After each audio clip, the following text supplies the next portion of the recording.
In this video, I'm gonna teach you how to activate the death counter in Saitama Battlegrounds. It's a very easy process, so make sure to follow along. For you to use and activate the death counter in Saitama Battlegrounds, you will have to be playing as Saitama himself, also known as the strongest hero. So make sure to select him, and the next requirement is that you charge the serious mode bar.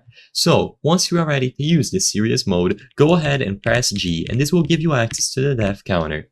So you will see this animation play out. And now if you look at the first skill that you have, it is going to be the death counter. So once you use the death counter, this is going to activate a counter that has a window of 10 seconds. This does not have any indication that it was activated to other players. So when you use death counter, they won't be able to know. Once the death counter has active, like I said, it is a 10-second window.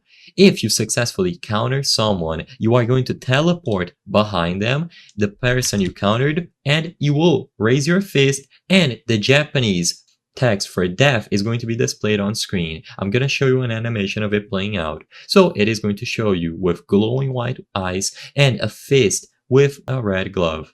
Now you will be able to hit them from the back, which basically instantly kills them.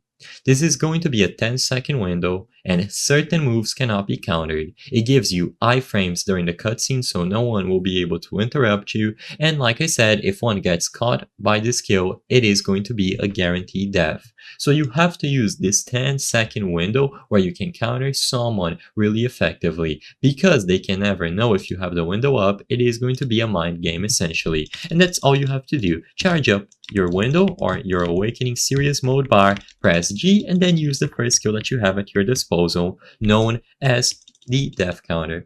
I hope I was able to help you on how to activate death counter in Saitama Battlegrounds. If this video helped you, please be sure to leave a like and subscribe for more very easy tips. Thank you for watching.